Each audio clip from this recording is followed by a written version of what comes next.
안녕하세요. 저는 30대 초반 여자랍니다.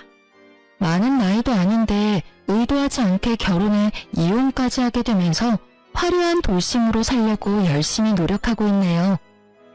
울적한 날에는 이곳에서 저와 비슷한 사연을 들으며 같이 울고 욕해주면서 듣는 재미가 있더라고요. 저의 이야기도 다른 분들 못지않게 기구하거든요. 이곳에 마지막으로 대나무 숲 마냥 다 털어놓고 새롭게 시작하고 싶어 사연 남겨봅니다. 인생의 초년부터 제 인생은 불행했어요. 초등학교 때 어머니를 여의고 중학교 땐 아버지가 병으로 돌아가셨죠. 친할머니와 단둘이 대학 때까지 살았어요. 할머니가 그래도 여유가 있으셨고 아버지 동생인 작은아버지 가족도 저를 신경 써줘서 대학 입학까지 힘들진 않았죠.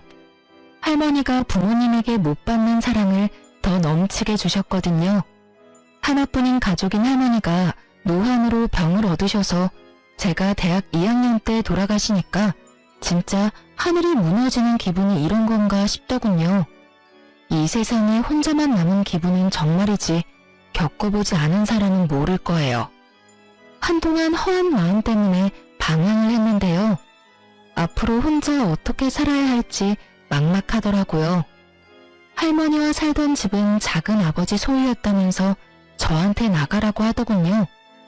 저는 작은 아버지가 얻어준 월세방에서 대학도 휴학한 채 공무원 시험 공부를 시작했죠. 취업 성공할 때까지 누가 뒤를 봐주지도 않을 거고 이 길이 아니면 난 죽는다는 마음으로 공부했어요. 1년 만에 합격해서 그렇게 구급 공무원으로 발령받아 일하게 됐답니다. 혜이씨는 나이도 어린데 맨날 일만 해? 예쁘게 생겨서는 남자친구는 안 만들어? 아직 여유가 없네요. 사실 딱히 만나고 싶지도 않아요. 제 사정 잘 아시잖아요. 외로운 혜인씨를 사랑으로 품어줄 그런 남자가 있을 거야. 가족을 만들고 아이도 낳고 그렇게 살아야지. 지금처럼 어리고 이쁠 때 얼른 좋은 남자 만나. 제가 매일 회사만 집만 오가니까 주변의 동료들도 항상 걱정 어린 관심을 많이 주시더라고요. 전 그냥 웃으면서 넘길 뿐이었죠. 어느 누가 고아인 며느리를 맡고 싶겠어요. 전 남한테 싫은 소리 하기도 싫고 듣기도 싫은 성격이라 그냥 나 혼자 밥벌이하며 살자는 비혼주의자였어요. 어렸을 때부터 너무 힘든 일을 겪어서 그런지 누군가와 싸우고 복구하는 것도 싫고 조용히 살고 싶었죠. 어느 날 평소와 다름없이 바쁘게 민원을 받고 있는데 무슨 남자 손이 불쑥 앞으로 들어와 깜짝 놀랐어요. 놀라서 고개를 들자 말쑥한 남자가 어색하게 웃고 있더라고요. 아, 안녕하세요. 또 오셨네요? 오늘은 이거 드리고 싶어서요. 따뜻한 커피 한 잔 드세요. 그리고 이거 한번 읽어주실래요? 이 동네에 사는지 서류를 자주 떼러 오던 남자였는데 훤칠한 키의 훈남이라 멀리서도 가끔 눈에 띄긴 했어요. 그런 남자가 웬 편지를 건네니 전 너무 놀랐어요. 일단 다른 사람들이 볼까봐 얼른 편지를 받아 숨겼죠. 저한테 호감이 있어서 일부러 일이 없어도 주민센터에 오기도 했다며 편지엔 전화번호가 적혀 있더라고요. 전 연애를 할 마음이 전혀 없었기에 당연히 답하지 않았고요. 남자는 몇 번을 더 적극적으로 대시를 했고 그렇게 한 번, 두 번 만나다 보니 연인 사이가 되었답니다. 사귀고 나서 얼마 되지 않아 남자친구의 집안이 이 동네의 유지인 걸 알게 됐고 건물이 2채나 있다는 거예요. 내가 같이 일하는 언니한테 들었는데 그게 정말 사실이야? 왜 나한테 말 안 했어? 자기가 알면 부담스러워할 것 같아서 천천히 말하려고 했어. 내가 아버지 빌딩 관리하는 일 하거든. 그래서 주민센터에 서류 떼러 자주 왔던 거야. 난 사귀기 전에 내 사정 다 이야기했어. 난 그냥 혼자 조용히 살고 싶고 어떤 갈등도 싫어. 그리고 자기한테 선택하라고 한 거고. 자기 부모님이 나를 마음에 들어 하시겠어? 난 좋은 대학 나온 것도 아니고 마땅한 직업 없이 부모님 도와드리는 건데 뭐. 공무원인 자기가 나보다 대단하지. 너무 걱정하지 마.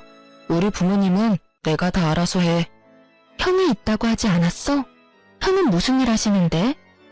우리 형은 공부를 잘했어서 지금은 대기업 팀장으로 일해. 형수님은 변호사시고. 뭐라고? 아, 나 너무 부담돼서 싫어. 내가 돈 많은 남자 만났다고 좋아할 줄 알았어? 난 돈 많은 시댁 그런 거 싫어. 우리 그냥 이쯤에서 헤어져. 제발. 저는 일방적으로 이별을 통보하고 잠수를 타버렸죠. 주무관님께 부탁드려서 다른 층에서 일을 하는 걸로 바꿔서 남친은 저를 몇 주 동안이나 찾지 못했어요. 제가 일부러 집도 안 알려줬었거든요. 그런데 어느 날 남친의 부탁을 받은 동료가 저를 불러내는 바람에 딱 마주치게 됐어요. 남친 얼굴이 여지껏 잠도 못 잔 것처럼 아주 헬쑥하고 초췌하더라고요. 혜인아, 너 어떻게 이렇게 모질 수가 있어? 내 말은 들어주지도 않고 이렇게 사라져버리면 끝이야. 내가 우리 부모님한테 너에 대해서 다 말씀드렸어. 아버지가 너 만나보시고 싶대. 제발 나를 믿고 우리 같이 부딪혀보자. 내가 네 가족이 돼서 평생 행복하게 해줄게. 간곡하고 진실된 간청에 저는 그 사람을 한번 믿어보기로 했어요. 그렇게 남친 집으로 인사를 드리러 갔는데요. 제가 너무 걱정을 많이 한 것에 무색하게 예비 시부모님 모두 친절하게 대해주시더라고요. 내가 네 형편을 다 들었다. 나도 어려운 어린 시절 겪고 자수성가한 사람이다. 저 녀석은 애미가 너무 오냐오냐 키워서 우리 재산 관리하는 거나 하고 제대로 된 직업이 뭐 있겠냐. 너는 혼자 대학도 나오고 공무원도 된 게 아주 뚝심 있고 좋아 보인다. 우리 아들이랑 결혼하는 거 찬성하마. 형편 다 아는데 딱히 뭐 혼수를 말할 것도 없고 그냥 결혼식 다 나한테 맡기고 넌 이 집 들어와서 살아라. 집이 이렇게 넓은데 굳이 집 얻을 필요 있니? 안 그래? 아무리 그래도 시집살이 하라는 건 내키지 않았어요. 저 혼자 하고 싶은 거 하며 자유롭게 살다가 제 조건이 빠진다는 이유로 시집살이가 당연하다는 듯이 말하더라고요. 우선은 그 집에서 나와서 남친한테 말했죠. 내가 모은 돈이 없다고 해서 집으로 들어와서 시집살이 하라는 건 좀 너무하지 않아? 내가 누누이 말했잖아. 난 혼자 사는 게 제일 좋은 사람이라고. 자기는 그동안 혼자 그렇게 외롭게 살았으면서 새 가족이 생겨서 북적북적 살면 더 좋은 거 아니야? 우리 부모님은 자기 사정 다 봐주셔서 그런 말씀 하신 거야. 일단 2년만 살아보자. 그리고 정 힘들면 그때 분가하자. 응? 제가 몇 명 없는 친구들이나 동료들한테 고민을 털어놔봤지만 다들 호강에 겨운 소리라고만 하더군요. 그렇게 부잣집에 시집가면서 포기할 줄도 알아야 된다나요? 남편이 번갯불에 콩 볶아먹듯이 얼마나 결혼을 밀어붙이던지 한 달도 지나지 않아 시모와 결혼식 준비를 하게 되었죠. 식장이며 드레스며 웨딩 촬영이며 모두 시모와 함께 갔고 시모가 원하는 걸로 골랐어요. 제 의견은 아주 칼같이 잘라버리더라고요. 민준이 형도 이 호텔에서 결혼식 했다. 여기가 손님 부르기에도 좋고 가장 괜찮아. 여기로 해. 여기 식대가 너무 비쌀 것 같은데. 그리고 전 올 하객도 별로 없어요. 너 고아인 거 내가 모르고 결혼시키니? 네 쪽 하객 자리도 다 우리 손님이 채울 거니까 걱정할 필요 없다. 생각하면 할수록 참 첫째 결혼이랑 너무 차이가 나서 손님들 보기 벌써 민망하다. 며느리한테 티쪼가리 하나 못 받고 결혼을 시키다니 원. 어머니, 저도 성의껏 준비할 수 있어요. 말씀해 주시면 준비해 볼게요. 저도 모아둔 돈 있는데 돈 한 푼 안 들이고 결혼하면 제 마음도 편치가 않아요. 됐다. 내가 너한테 뭘 받겠니? 네가 뭘 해준대도 내 맘에 찰 것 같지도 않구나. 그냥 내가 봉사하는 셈치고 다 해주마. 대신 결혼해서 며느리 돌이 잘하는 걸로 갚아. 저는 연예 기사에서나 봤을 법한 호텔에서 결혼식을 했어요. 결혼식에 온 제 지인들의 눈이 휘둥그레해져서 저한테 신데렐라라며 팔자 폈다고 난리가 났더군요. 하지만 전 결혼식 날에 세상 비참했어요. 시모가 만들어놓은 무대에서 꼭두각시처럼 서 있는 기분이었죠. 시모는 친척들과 지인들 앞에서 어떻게든 제 진짜 존재를 숨기기 바빴거든요. 서글픈 마음이 들었지만 그래도 남편을 생각해서 저도 최선을 다해 웃어가며 식을 마쳤네요. 신혼여행 다녀오자마자 시댁에 들어가 살게 되었고 지독한 시집살이가 시작되었습니다. 아버님은 아침 6시에 식사하시니까 앞으로 네가 아침 준비해라. 매일 5시에 일어나서 녹즙 만들고 아보카도 1개 자르고 달걀 반숙으로 2개 찌면 된다. 다 드시면 영양제 챙겨드리고. 저 8시까지 출근해야 되는데 어떻게 5시에 일어나나요? 저 아침잠 많아서 그렇게 일찍 일어나면 힘들어서 못 살아요. 얘 좀 봐. 공짜로 그 비싼 호텔에서 결혼까지 시켜줬더니 결혼하자마자 안면 싹 바꾸네. 며느리라면 당연히 해야 될 일이야. 도달지 말고 해라. 나도 그렇게 30년을 살았다. 웃긴 게 뭔지 아시나요? 나중에 알게 된 건데 도우미 아주머니가 오래 있었고 당연히 시부 아침도 시모는 전혀 차린 적이 없다네요. 제가 결혼하자마자 도우미 아주머니를 내보낸 거였어요. 어쨌든 어찌나 차갑게 말을 하는지 대꾸도 못하고 다음날부터 5시에 일어나 그 짓을 했네요. 일주일 하니까 너무 힘들어서 죽겠더라고요. 늦게 일어난 날에는 시모가 얼마나 구박을 해대는지 화장실에서 혼자 눈물을 흘린 적도 있었어요. 저는 견디다 못해 남편에게 하소연을 했죠. 여보, 나 도저히 5시에 못 일어나. 당신이 어머님한테 좀 말해봐. 나 힘들어서 죽을 것 같아. 솔직히 아침에 일어나서 국하고 밥하는 것도 아니고 그까지 녹즙 좀 만드는 것 같고 왜 그래? 다른 재벌집은 더 빡세. 거기 며느리들은 더 힘들다고. 여기가 재벌집이야?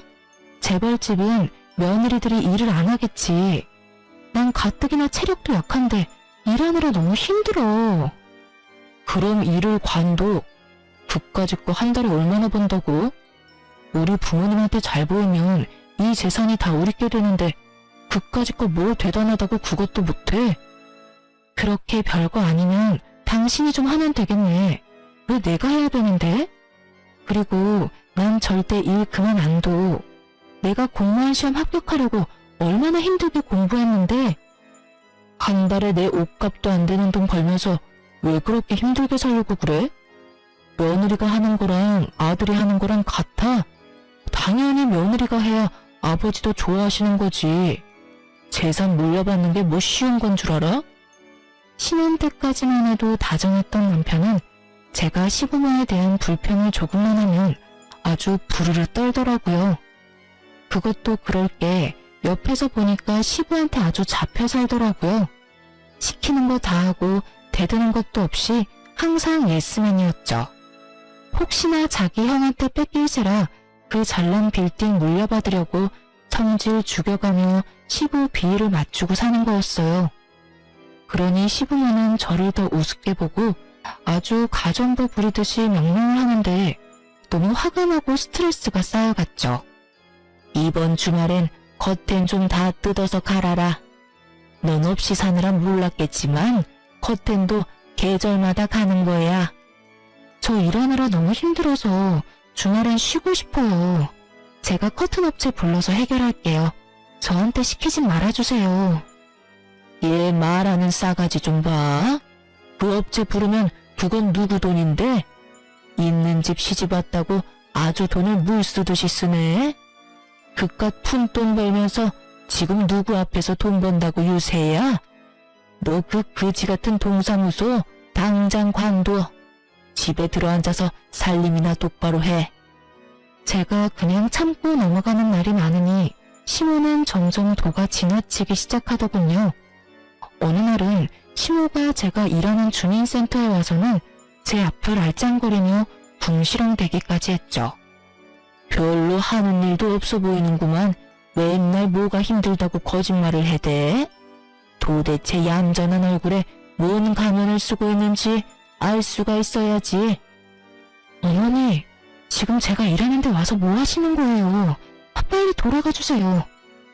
아니, 더우면 에어컨 쐬러 오고 추우면 히터 쐬러 올 수 있는 곳이 동사무소 아니야?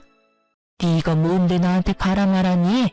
내가 뭐 너한테 볼 일이 있어서 왔다고 했니? 내 입으로 내가 말도 못해? 별것도 아닌 게 잘난 척은. 동료들 보기가 얼마나 민망하고 부끄러웠는지 몰라요. 가뜩이나 제가 결혼 잘했다고 질투했던 동료도 있었는데 이젠 시집살이 한다고 제 뒤에서 수군대더군요. 솔직히 혜인 씨가 엄청 예쁜 것도 아니고 잘난 것도 없는데 어떻게 결혼했나 했어. 역시 시집살이를 엄청나게 하나 봐. 하긴 그 부잣집에서 혜인 씨 조건이 마음에 들겠어. 그 시어머니 와서 하는 것 좀 봐. 집에선 얼마나 더 할까? 불쌍하다 불쌍해. 그러게 너무 차이가 나는 결혼한 데까지 뭐. 어쩌겠어. 다 감수해야지. 제 앞에선 아무 말도 안 했지만 자기들끼리는 제 이야기를 이러쿵 저러쿵 하니까 일할 때도 눈치가 보이고 위축이 되더라고요. 진짜 집에서도 괴롭고 직장에서도 괴로운 날들이 이어졌죠. 전 어릴 때부터 참는 것에 익숙한 삶을 살았어요. 그래서 시모의 괴롭힘과 남편의 무관심, 동료들의 영면을 가장한 은근한 따돌림을 묵묵히 견디며 그렇게 3년의 결혼 생활을 이어갔답니다. 겉으론 내색하지 않았지만 제 속은 아주 썩어 문드러졌죠. 특히 시모 때문에 정신과라도 찾아가고 싶을 정도로 우울증에 시달렸어요. 특히 명절에는 제가 대부분의 음식을 해야만 했는데요. 남편 말로는 원래 도우미 아주머니와 시모가 같이 준비했었다고 하던데 저한테 그 많은 걸 다 시키더라고요. 저도 할머니랑 살 때는 귀한 손녀였어요.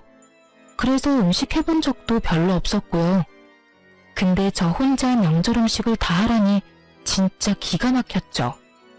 남편이랑 다른 가족들 모두 제가 해야 된다고 강요를 하더라고요.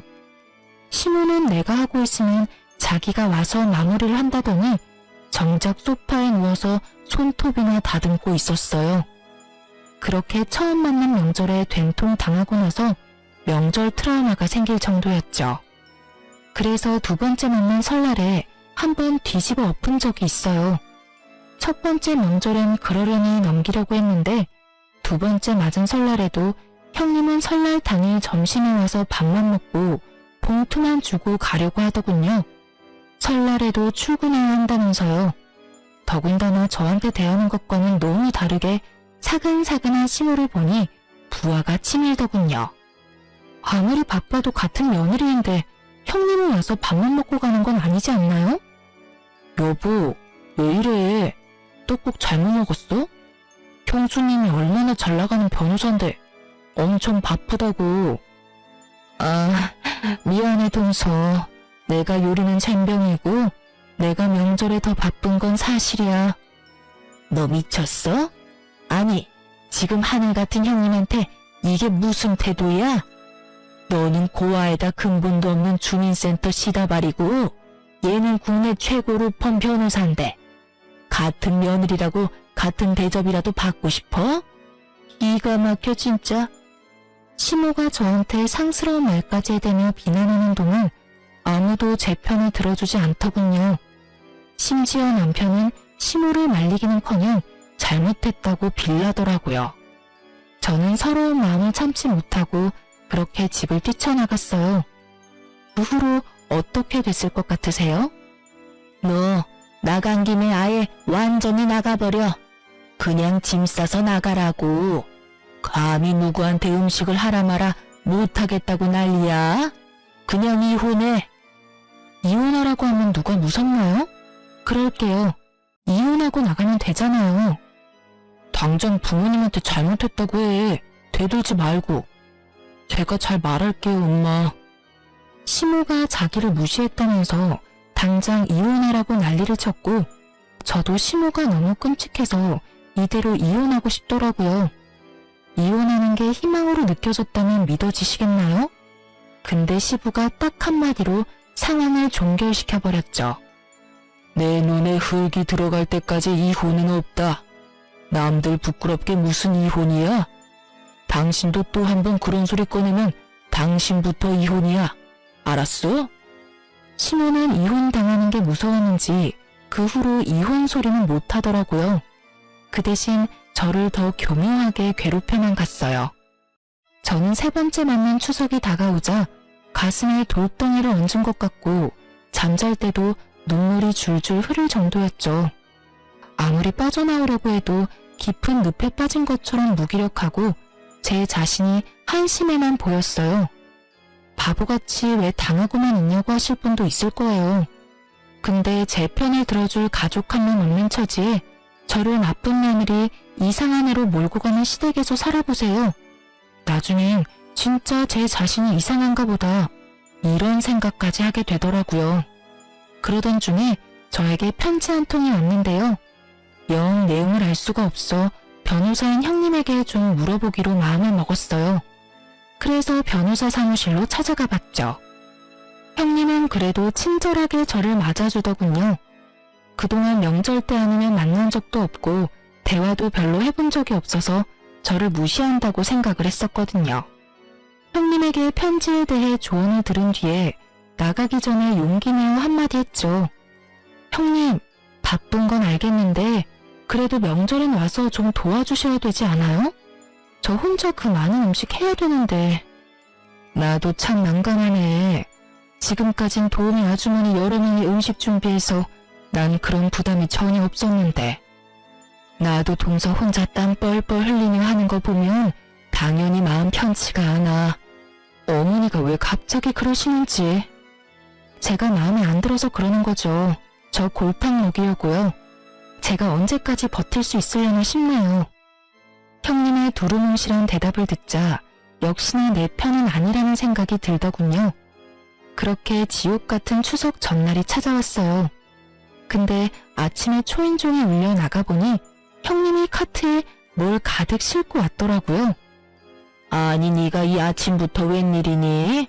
이번 명절엔 뭐 휴가라도 낸 거니? 나야 우리 큰며느리 얼굴 보니 반갑고 좋네. 내일 못 올 것 같아서 오늘 대신 왔어요. 동서 이것 좀 받아줘. 다 주방에 놔주면 돼. 아니 이게 다 뭐니? 먹을 걸 사온 거야? 네, 명절 음식 다 사왔어요. 송편도 유명한 떡집에서 넉넉하게 사왔고요. 제가 아는 유명한 한정식집에 일부러 부탁해서 예약 걸어서 사온 거예요. 음식 만들려고 장도 다 봐왔는데 덜컥 이렇게 사면 어쩌니? 말이라도 해주지. 미리 말씀드리면 당연히 필요 없다고 하셨을 거 아니에요? 장 본 건 나중에 해먹으면 되는 거고 이번 추석엔 제가 사온 음식으로 명절 지내세요. 제 성의 봐서라도요. 동서도 이번 추석에 좀 쉬어. 친정 없어도 하루 정도는 호텔에서 푹 쉬는 것도 좋지. 내가 하루 잡아줄게. 내일 모레 어때? 어머 얘, 그게 무슨 말이야? 그럴 필요 없다. 네 덕에 음식도 안 할 건데 뭐가 힘드니? 그래도 사람은 혼자 푹 쉴 시간이 필요해요, 어머니. 저도 가끔 혼자 푹 쉬어야 좀 충전이 되더라고요. 내가 회원으로 있는 호텔 알려줄 테니까 내일 모레 하루 쉬고 와. 자세한 건 내가 문자로 보내놓을게. 형님이 말하니까 시모는 입만 삐죽거리고 정작 반대는 못하더라고요. 대신 그 분풀이는 저를 향했죠. 명절이라고 친척들 다 모여있는데 시모가 저를 쓸데없는 일로 계속 불러대기 시작했어요. 여기 수정과 좀 더 내와. 다 떨어진 거 안 보여? 야, 여기 더럽잖아. 얼른 걸레 가져와서 닦아. 아주 명절에 음식도 안 만들어서 살판 났지? 친척 어른들 다 계시는데 빠릿빠릿 움직여야지. 이렇게 굼떠서야 내가 창피해서 못 산다. 저기 저상 얼른 다 정리하고 새로 차려라. 저는 더 이상 참을 수가 없었어요. 시모가 큰 소리 칠 때마다 친척들도 저를 보며 수근거렸고 눈빛을 주고받으며 키득거리기까지 했어요. 제가 왜 이런 취급을 받아야 하는지 부하가 치밀었죠. 저를 무슨 시종 부리듯이 야야 거리는 심한 연상에 결국 못 참고 걸레를 집어 던졌죠. 야, 이게 미쳤나? 너 지금 나한테 걸레 던졌어? 너 정신 나갔어? 이제 사람 좀 그만 괴롭혀요. 당신 때문에 정신병 걸리기 직전이니까. 이 미친 할망구야, 적당히 좀 하라고. 야, 너 미쳤어? 어머니한테 무슨 말버릇이야. 당장 무릎 꿇고 싹싹 빌어. 당장. 싹싹 빌어야 될 건 너랑 네 엄마야. 사람 취급 안 하고 괴롭히는 게 즐겁니? 네가 중딩이야? 이 마마 파파보이 새끼야. 그깟 재산 받으려고 네 마누라가 어떤 취급받는지 뻔히 알면서 모른 척이나 하고 평생 지켜준다며, 울타리가 돼준다며, 이 비굴한 자식아. 역시 머리 검은 짐승은 함부로 거두지 말라고 했어. 어디서 굴러먹던 고환영 받아줬더니 남 부끄럽게 친척들 앞에서 이게 무슨 짓이야? 민준이 너 당장 네 마누라 무릎 꿇리지 못해? 남편이 시모 말을 듣자마자 제 어깨를 잡아 누르면서 억지로 무릎을 꿇리게 하는 거 있죠. 제가 남편을 확 밀어버리자 남편이 눈을 번뜩이더니 제 뺨을 때리는 게 아니겠어요? 뺨을 맞는 순간 제 눈에서 별이 반짝하더군요. 저도 질세라 남편 뺨을 갈겨버리고 머리통도 마구 때려버렸어요. 야, 나 더 이상은 너랑 못 살아. 부모한테 한 푼이라도 더 받으려고 빌빌대는 이 한심하고 찌질한 놈아. 야, 너 미쳤어? 이 거지 같은 게 지금 누굴 때려? 이쁘다 이쁘다 해주니까 간이 배 밖으로 나왔냐? 그래서 내가 집안 보고 결혼해야 된다고 했지? 보고 배운 게 없으니 이렇게 상스럽게 굴지. 너 당장 얘랑 갈라서라. 애 없을 때 버려버리라고. 사람들 앞에서 며느리한테 야야거리는 게 더 저지르고 상스러운 거야, 이 아줌마야. 갈라서라고? 웃기고 있네. 내가 네 그지 같은 아들 버리는 거야. 알았어? 저는 그 길로 그 지옥 같은 집구석을 나왔어요. 사실 그 전에 제 명의로 아파트를 미리 구해놨었죠. 혼자만의 공간에 있으니 그제야 숨통이 트이고 진짜 살 것 같더군요. 저는 미리 상담했던 변호사와 바로 소송을 시작했어요. 소장을 받은 남편이 전화를 했더군요. 어쨌든 정리는 해야 했기에 카페에서 만났죠. 남편이 저를 보며 한심하다는 듯이 혀를 차는 게 기가 막혔어요. 지 부모 없으면 백수 주제에 뭐가 잘났다고 저러는지 말이죠. 이혼 소송은 아무나 하는 줄 알아? 그거 하면 돈이 얼마나 들어가고 시간이 들어가는데 네 쥐똥 같은 월급으로 감당할 수 있겠어? 너랑 네 엄마 엿먹일 돈은 충분히 있으니까 걱정 끄셔. 내가 그동안 살았던 정도 있고 하니까 합의금 명목으로 돈 좀 줄게. 소송 취하하고 그냥 합의 이혼이나 해. 대신 우리 집에서 있었던 일은 발설하지 않는다는 각서 하나 써. 아, 진심으로 웃겼다. 야, 니네 집이 뭔 삼성, 현대, 재벌집이야? 다 아침 드라마 많이 본 네 엄마 머리에서 나온 거겠지. 그래서 각서 써주는 조건으로 얼마 줄 건데? 5천 줄게. 우리가 4년밖에 안 살았는데 그 정도면 많이 주는 거야. 고작 5천 갖고 재벌 코스프레를 하시겠다? 그딴 조건 내걸려면 10억은 가져와야지. 소송 이기면 그거보다 많이 받겠다. 좋은 변호사나 구해. 우리 형수님이 로펌 최고 변호사인데 너 감당할 수 있겠어? 길고 짧은 건 대봐야 아는 거고. 앞으로 변호사 통해서만 연락할 거니까 함부로 나한테 전화하지 마. 약 5개월의 이혼 소송이 이어졌어요. 저는 다른 곳으로 발령 신청해서 근무지도 옮겼고 그 사이에 진급도 했죠. 이혼 소송이 괴로울 줄 알았는데 전혀 아니었어요. 그 집구석에서 스트레스 받고 우울증 걸리는 것보다 혼자 일하며 혼자 꾸려나가는 삶이 정말 만족스러웠죠. 소송 비용도 전혀 부담되지 않았어요. 그만한 비결이 있었거든요. 어느 날 형님한테 전화가 와서 반갑게 받았죠. 동서, 아니, 혜인아, 잘 지내고 있지? 오늘 확정 판결 난 거 들었어. 우리 박 변호사 일 잘하지? 승소한 거 축하해. 다 형님, 아니, 언니 덕분이에요. 정말 감사해요. 언니가 제 인생의 은인이에요. 덕분에 재산 분할도 넉넉하게 받아서 1억 넘게 받을 것 같아요. 그 집구석 지금 그 돈 마련하느라 쩔쩔 맬 거야. 아마 그 돈 없을 거거든. 나도 한 달 전에 이미 이혼 소송 들어갔어. 결국 아주버님 사고 친 거예요? 그 인간 때문에 결국 건물 하나 경매로 넘어갔어. 그래서 그거 보고 바로 나도 소송 시작했지. 그 인간 안 보고 사니까 진짜 살 것 같아. 사실 전 형님의 도움을 참 많이 받았어요. 결혼하고 3년까지만 해도 형님과 제대로 대화도 못 해봤는데요. 제가 형님의 사무실로 찾아간 날부터 우리의 인연이 제대로 시작되었답니다. 제게 날라온 편지가 다름 아닌 소장이었고 용어가 너무 어려워 어렵사리 형님에게 물어봤답니다.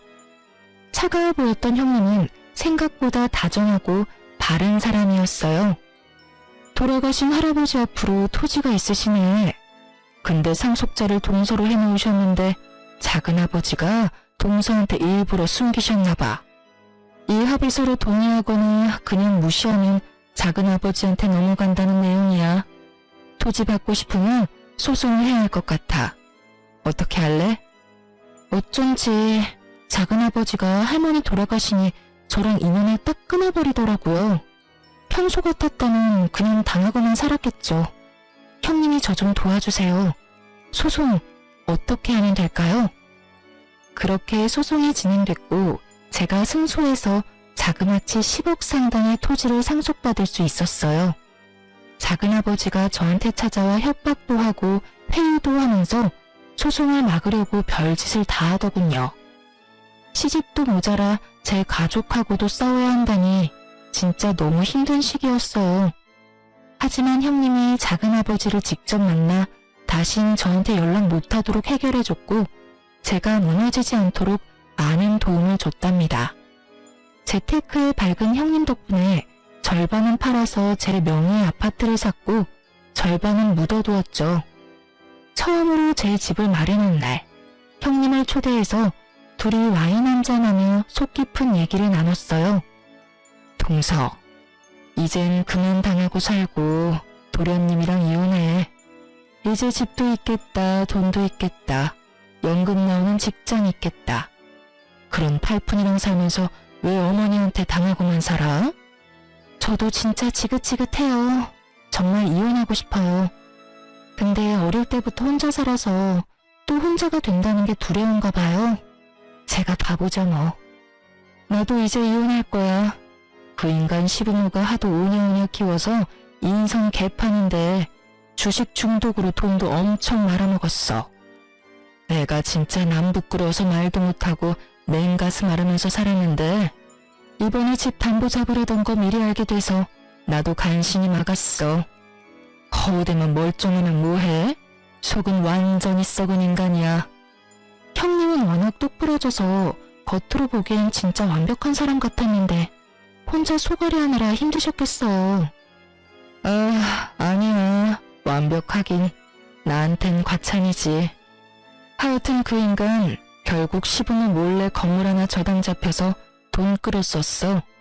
진짜 그거 보니까 제정신으로 사는 것 같진 않더라고. 중독이구나 싶어서 얼른 갈라져야겠다고 마음먹었지. 그 시한폭탄 같은 인간이 죽지 않는 한 시댁은 폭삭 망할 거야. 언제가 될진 모르지만. 아무튼 동서도 그만 구박받고 재산 분할 받을 수 있을 때 얼른 갈라서 내가 특별히 신경 써서 도와줄 테니까. 동서는 마음 단단히 먹고. 저는 그 후부터 형님의 도움으로 이혼 소송에 이길 수 있는 증거를 차곡차곡 모아두기 시작했어요. 신호가 포근할 때마다 일기를 써서 남겨뒀고 동영상도 많이 찍어뒀죠. 그리고 명절 때 난리가 났을 땐 형님이 저 대신 몰래 동영상을 다 촬영해줬답니다. 형님과 친분이 있는 변호사와 그렇게 소송을 진행했고 당연히 제가 승소하게 된 거죠. 형님 역시 몇 달 후 당연히 승소했고 거액의 위자료와 재산 분할을 받아냈다고 하더라고요.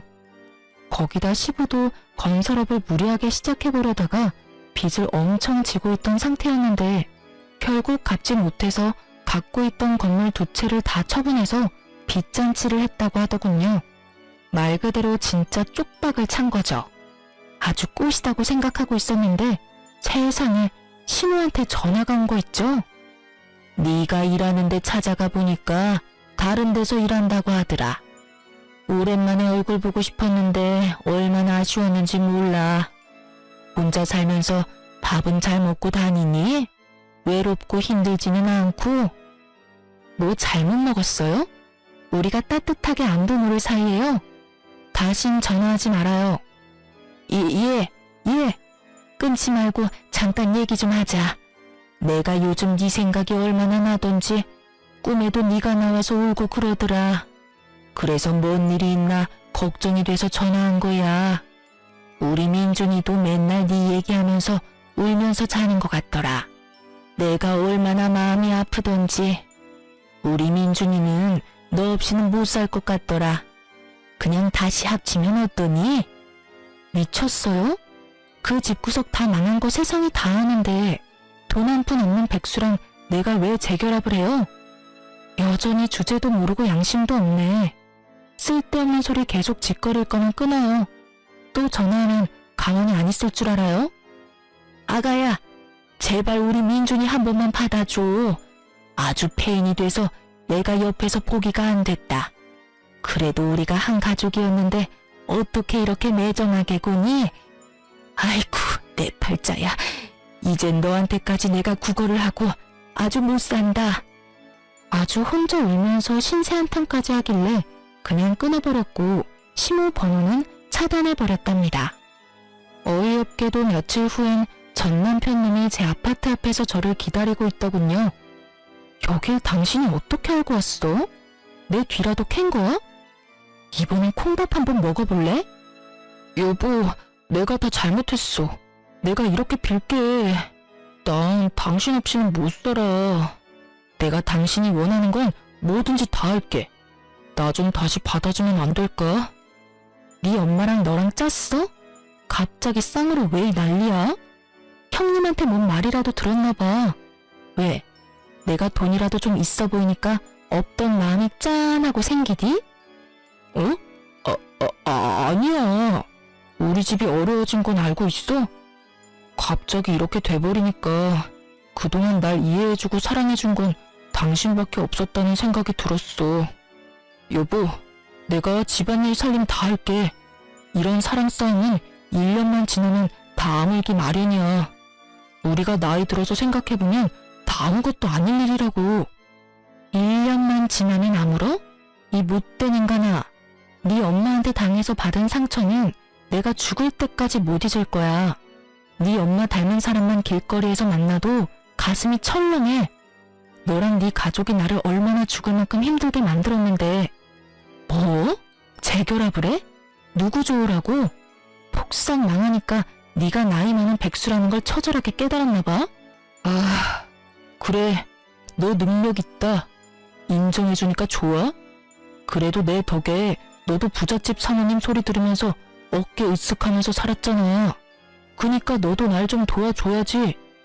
내가 지금까지 직장 다녀본 적이 없는데 이 나이에 어떻게 취직을 하냐? 사업이라도 시작해보게. 당신이 돈 좀 빌려줘. 당신 능력 있고 돈도 있잖아. 내가 뭔 돈이 있어. 나한테 항상 근본 없는 거지라고 하더니 왜 거지한테 돈을 빌려? 머리에 총 맞았어? 부모 덕에 지금까지 공과금도 제대로 못 내는 주제에 사업 같은 소리 하네. 머리에 똥 만들어서는. 당장 꺼져. 또 찾아오면 그땐 경찰 부를 거니까. 저는 제 팔을 잡고 늘어지는 놈을 사정없이 밀쳐내고 집으로 뛰어들어가 버렸어요. 또 찾아올까봐 이사를 가야 되나 고민했는데 그 뒤로 찾아오진 않더라고요. 꿀의 자존심이 엄청 센 인간이거든요. 그리고는 얼마 후 형님과 통화를 할 수 있었죠. 혹시 도련님 찾아가고 그러지 않았어? 아, 미안해. 전 남편이 자꾸 찾아와서 날 얼마나 괴롭히는지. 돈 달라고 아주 지랄을 하더라고. 말싸움하다가 나도 흥분해서 동서도 부자 됐다는 말을 실수로 흘려버렸네. 진짜 미안해. 아니에요. 오히려 통쾌하네요. 그동안 나 찌질하게 사는 줄 알고 연락 딱 끊었다가 제가 돈 있다니까 바로 전화하고 찾아오는 꼴이라니. 진짜 상종 못할 인간들이에요. 그래. 오히려 그 집구석은 폭삭 망해버리고 자기는 자산가가 됐으니 얼마나 통쾌해. 앞으로도 콩고물이라도 떨어질까 자꾸 들러붙으면 나한테 말해. 법적으로 해결해 줄 테니까. 매번 도와주신다니 정말 든든하고 감사해요. 진짜 친언니가 생긴 기분이에요. 그 후로 전 남편은 몇 번이나 제 아파트 앞을 서성거리고 저를 기다리더군요. 예전엔 명품만 입고 다니더니 이젠 그것도 다 팔아버렸는지 머리도 엉망으로 길고 옷도 거지같이 입고 있는 꼴이라뇨. 한 번은 시모랑 같이 서 있어서 진짜 기함을 했네요. 시모가 저를 보더니 제 손을 덥석 잡는 거 있죠? 아가야, 네가 이렇게 잘 됐다니 진짜였니? 이렇게 비싼 아파트를 샀단 말이야? 이 인간이 진짜 말귀를 못 알아듣네? 너까지 모자라서 네 엄마까지 불러와서 뭐 어쩌자는 거야? 아니, 엄마가 당신이 진짜 이 아파트에 사는지 확인을 해보자고 해서. 우리 엄마가 이 아파트 엄청 살고 싶어 하시거든. 너 혼자 살긴 여기 너무 넓지 않니? 방 하나 남는 거에 내가 좀 살면 안 될까? 내가 너 일할 동안 살림 다 해주마, 응? 지금 사는 데선 도저히 못 살겠다. 아줌마가 나한테 어떻게 했는지 다 잊었어? 어떻게 그딴 부탁을 해? 당장 꺼져. 이 소름 끼치는 아줌마야. 그 잘 살던 내가 이런 취급을 받다니. 아이고, 말년에 그지 같은 빌라에 살 줄 누가 알았을까? 아이고, 내 팔자야. 아이고. 시모는 제 다리를 잡고 늘어지며 눈물까지 펑펑 쏟아내며 신세한탄을 하더라고요. 결국 경찰을 불렀고 두 인간이 볼품없이 질질 끌려서 쫓겨났죠. 그 후론 겁먹었는지 안 찾아오더라고요. 형님이 종종 그 집안 소식들을 전해주었는데요. 시부는 재산 다 잃은 충격으로 결국 뇌출혈로 쓰러졌고 그나마 남은 재산도 급하게 병원비로 다 빠져나가고 지금은 병원비를 못 내니 시모가 좁은 집에서 시부 병수발하면서 산다고 하고요. 두 아들은 당연히 능력도 없고 그렇다고 배달 아르바이트 같은 건 쪽팔려서 못한다면서 늙은 백수들로 지내고 있다고 해요. 방 2개인 곰팡이 피는 코딱지만한 빌라 월세에서 산다니 시모가 제 아파트를 탐낸 것도 당연한 거죠. 제가 이혼 안 했다면 그 집구석에서 같이 살았거나 아님 제 돈을 다 처박아야 했겠죠? 생각만 해도 진짜 아찔하네요. 저는 그 후로도 형님과 종종 만나서 식사도 하고 서로 생일도 챙겨주면서 친한 언니 동생 사이로 잘 지내고 있어요. 형님도 거지가 된 전 남편이 계속 사무실로 찾아오고 협박도 했다가 잘못했다고 울다가 돈 빌려달라고 하다가 별쇼를 다 해서 진저리가 났다네요. 결국 접근금지 신청하고 이젠 혼자 다른 지역에서 변호사 사무실 개업해서 멋진 대표님이 되셨답니다. 볼 때마다 진짜 멋진 사람이라는 생각을 해요. 시궁창 같았던 결혼 생활에서 남은 유일한 선물이 바로 전 형님이자 지금의 친한 언니네요. 이제 이혼한 지도 꽤 지났네요. 저는 여전히 성실히 일하면서 잘 지내고 있어요. 가끔 친구를 만나기도 하지만 워낙 혼자 지내는 걸 좋아해서 외롭지가 않네요. 정말 결혼해서 해방된 것만으로 저의 인생은 확 달라졌답니다. 제 은인인 형님 덕에 요즘은 재테크 공부도 열심히 하고 있거든요. 재산이 불어나는 걸 보니까 안 먹어도 배부르다는 게 이런 건가 싶어요. 어릴 때부터 내 인생은 왜 그럴까 박복하다고 불평만 해왔는데요. 이번 이혼으로 제 인생은 제가 만들어가기 나름이란 걸 확실하게 깨달았답니다. 제 사연을 듣고 계신 분들 중에서도 지금 힘드신 상황이라면 곧 좋은 일이 생길 테니까 조금만 힘내시길 바래요. 들어주셔서 감사하고 모두 행복하세요.